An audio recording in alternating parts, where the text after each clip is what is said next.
गोलीकांड नहीं हुआ था झारखंड राज्य में। हमें लगता है कि वो गोलीकांड 2024 में भी हो रहा है, बस थोड़ा सा पैटर्न बदला है। हमें भी अपने घर परिवार को देखने की आवश्यकता थी। शायद इस बार जो 2024 का चुनाव हुआ इसमें 81 में, शायद मैं कंफर्म नहीं हूँ, शायद मैं पहला कुंवारा विधायक हूँ, तो शायद हम अपने परिवार के बारे सोचते हैं, हम अपना जीवन संगिनी के बारे सोचते हैं, लेकिन वो सब छोड़ के हम एग्रेशन की बात करते हैं।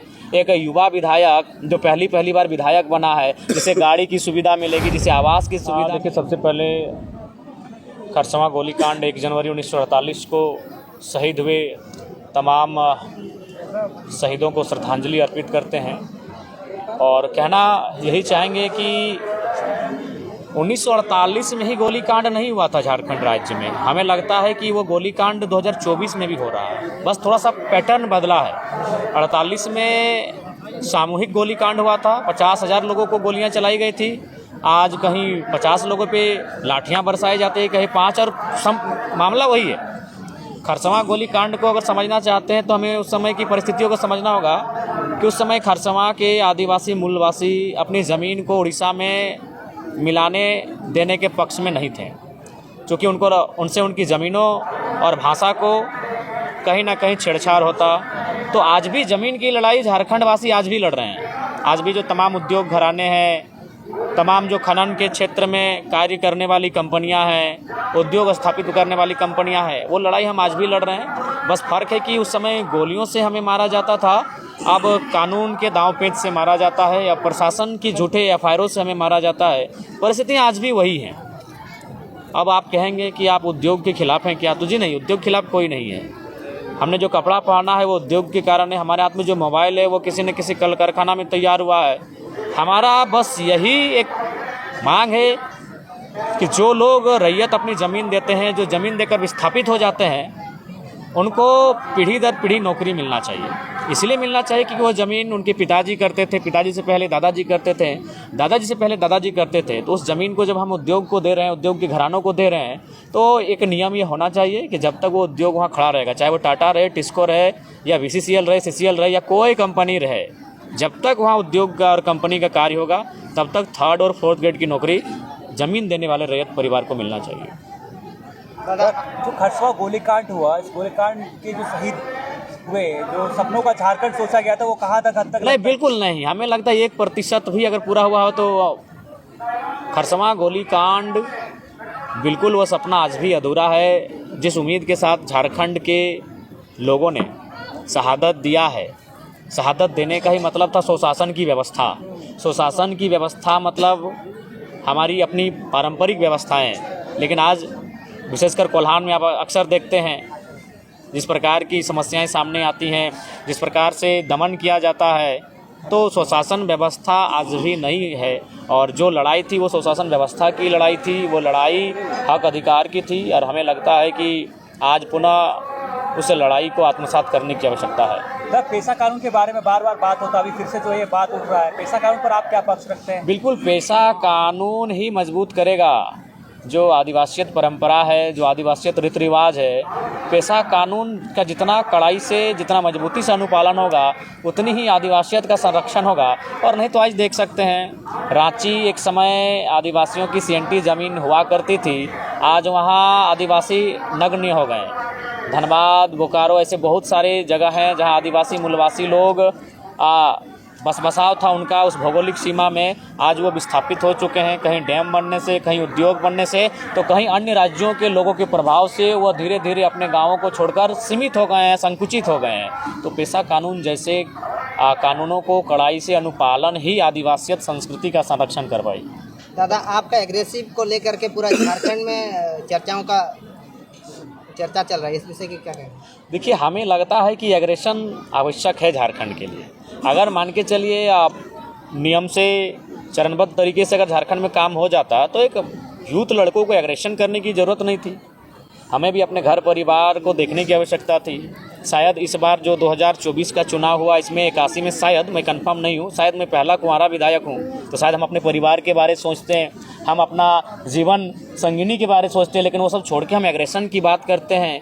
एक युवा विधायक जो पहली बार विधायक बना है, जिसे गाड़ी की सुविधा मिलेगी, जिसे आवास की सुविधा मिलेगी, जिसे तमाम भत्ता की सुविधा मिलेगी, और उन सुविधाओं को छोड़कर वो कांटों की रास्ते को चुन रहा है, वो रात 2 बजे सबसे टकरा रहा है, वो माफियाओं से चुनौती दे रहा है। तो कारण यही है कि झारखंड का इतना तोहन और दमन हुआ है, झारखंड के लोगों का इतना उत्पीड़न हुआ है कि आज हम लोग एग्रेशन की भाषा में बात करने लगे हैं। तो जिस तरह बीसीएल वहाँ पे बीसीएल से जो लोग परेशान है, यहाँ पे टाटा स्टील बिल्कुल हर जगह, धनबाद की बात करें तो बीसीसीएल से, अगर बोकारो की बात करें, रामगढ़ की बात करें तो सीसीएल से, और जमशेदपुर की बात करें, सरायकेला की बात करें तो जो तमाम उद्योग हैं, चाहे टिस्को रहे, टाटा रहे, उषा मार्टिन रहे, और जो कंपनियां हैं, ये सत्य है। रांची जाएंगे तो एचईसी से, हिंडाल्को से। ये वास्तविकता है कि ज़मीन उन्होंने हमारा लिया, लेकिन नियोजन उन्होंने प्रदेश के लोगों को दिया।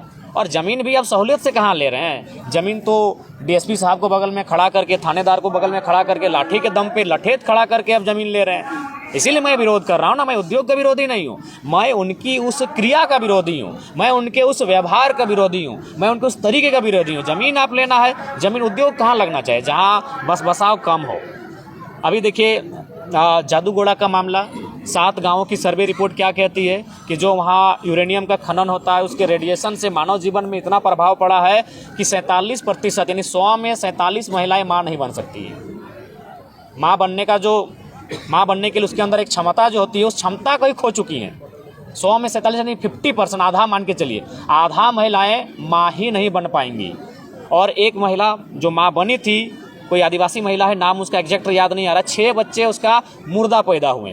तो मेरा कहना है कि उद्योग कहाँ लगे, उद्योग वहाँ लगे जहाँ मानव जीवन प्रभावित ना हो, जहाँ पर्यावरण प्रभावित ना हो, जहाँ वन्य जीव प्रभावित ना हो। उद्योग किसी लगाए ना, किसी बंजर भूमि में लगाइए।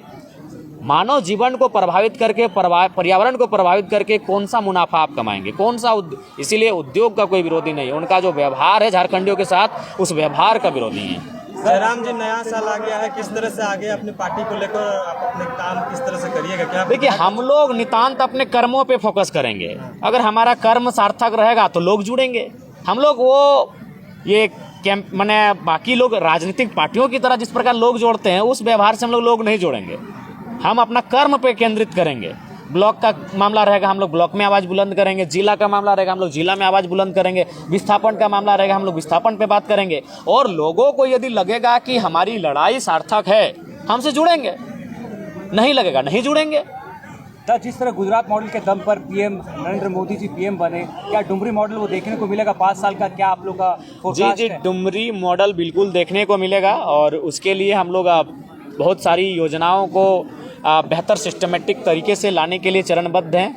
और बिल्कुल डुमरी मॉडल को हम लोग आने वाले 5 सालों में झारखंड में एक एग्जाम्पल के तौर पे प्रस्तुत करेंगे। जयराम जी, डेट बदल जा रहा है, कैलेंडर बदल जा रहा है, लेकिन रोजगार की मुद्दा वही है, स्टूडेंट वही सड़कों पे है अभी भी। क्या कहिएगा इसको लेकर? नया साल में कुछ संदेश देंगे छात्रों को लेकर, कुछ हित करिएगा? देखिए, हम तो स्पष्ट कहेंगे, राज्य सरकार को आपके माध्यम से संदेश देंगे कि जब तक खतियान के आधार पर स्थानीय नीति, स्थानीयता के आधार पे नियोजन नीति और पिछड़ों के आरक्षण में संशोधन, जब तक इन विषयों को इम्प्लीमेंट नहीं करती है, और अगर कोई नियोजन लेती है तो उसमें क्या होगा कि झारखंडियों के साथ सरासर अन्याय होगा।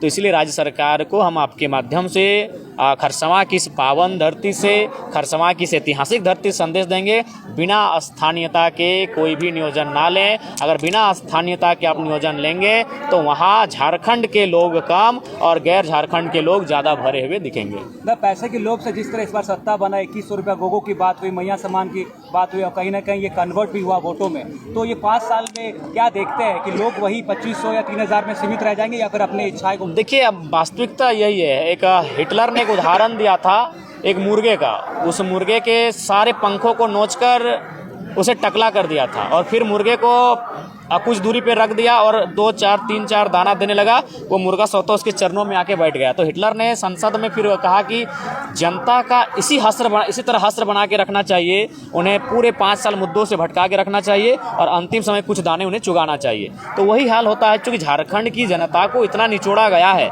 कि उन्हें जिंदा रहना ही विकास समझ में आता है। देखिए, मैं पुनः कहूँगा, मैया सम्मान, अगर नारी सम्मान की बात है तो अच्छी बात है। मैं आज फिर तर्क दूंगा, 45 से 50 वर्ष की जो महिलाएं हैं, उससे ऊपर जो हैं, उनको आप ये सम्मान दें। लेकिन अगर आप 18-20 साल की बालिकाओं को सम्मान देते हैं तो उस मेहनत के साथ 2000 रुपये जो कमा रहे हैं, उनको एक धक्का लगेगा। आप किसी को फ्री में अगर 2000 2,500 रुपये देते हैं और जो लोग अपना हाड़तोड़ मेहनत के साथ जो युवा 2000 2,500 रुपये दिन मैंने महीना का कमा पाते हैं, उनकी मानसिकता को डैमेज करेगा।